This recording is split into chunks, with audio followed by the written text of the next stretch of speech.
Alors avoir un graphique, ça peut permettre de répondre à certaines questions qui vous sont posées à partir de ce graphique.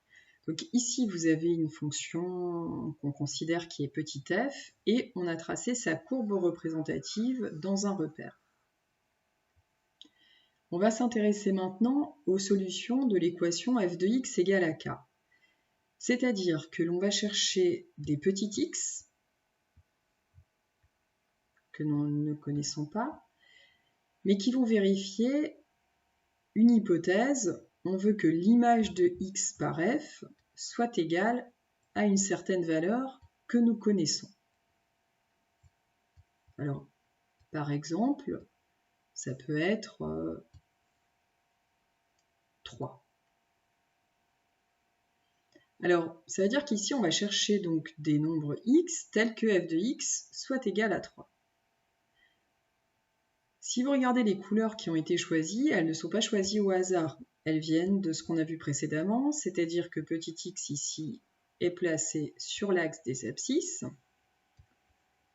en bleu, et petit y est placé sur l'axe des ordonnées, en vert.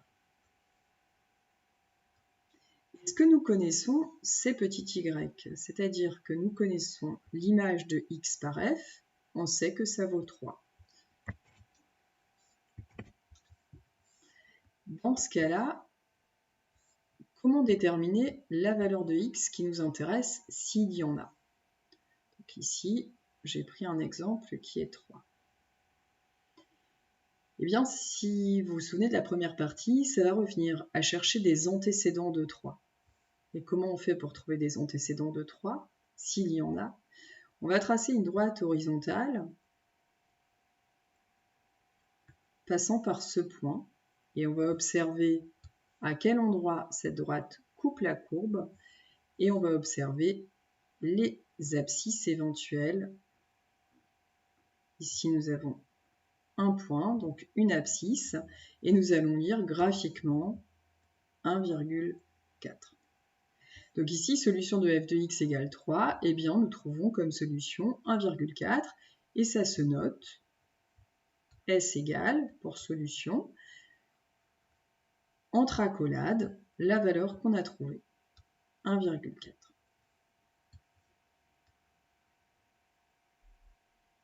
Maintenant, on aurait pu s'intéresser aux solutions d'une autre équation, par exemple, trouver x pour que f de x soit égal à 0. 0 en vert. On va effacer ce qui a été fait précédemment.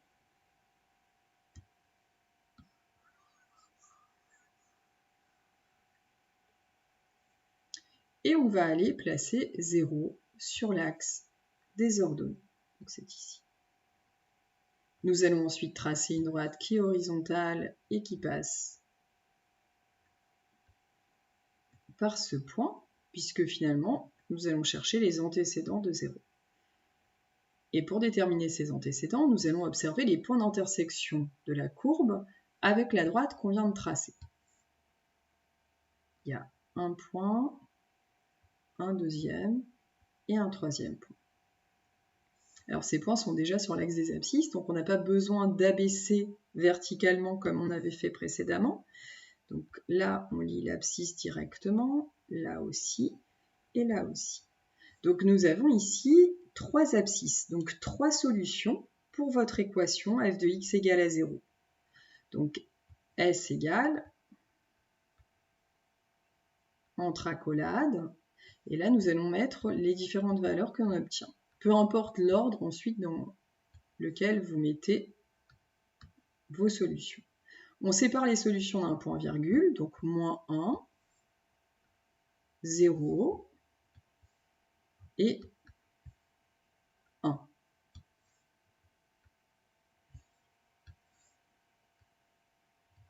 Donc ici, f de x égale à 0 a pour solution cet ensemble.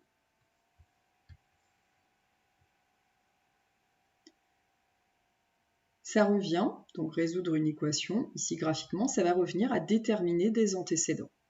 Donc ici, vous êtes dans le cas où vous avez des antécédents à chaque fois. Maintenant, d'autres cas peuvent se produire, parce que vous pouvez être confronté à d'autres types de courbes. Par exemple, donc vous pouvez avoir des courbes qui vont être de ce type-là. Je vais tracer un repère. Et à main levée, je vais tracer une droite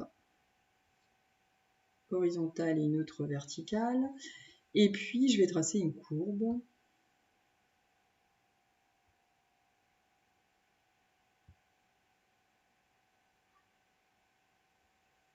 Voilà.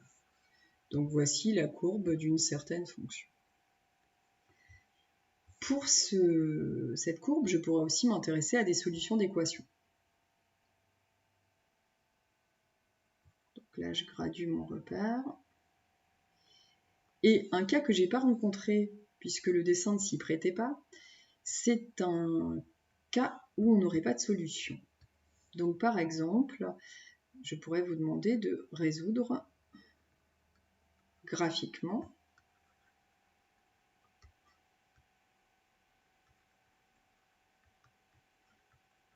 f de x égale 0. Alors comme tout à l'heure, ici 0 est à placer sur l'axe des ordonnées, hein, c'est un 0i comme ça, donc il est ici.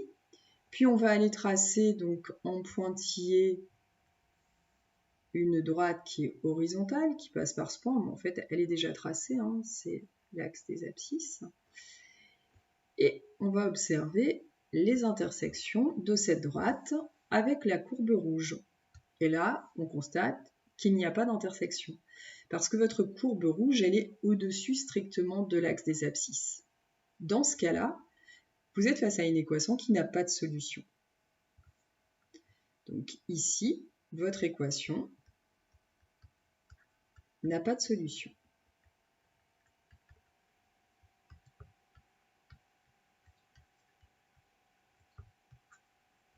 Cela se note aussi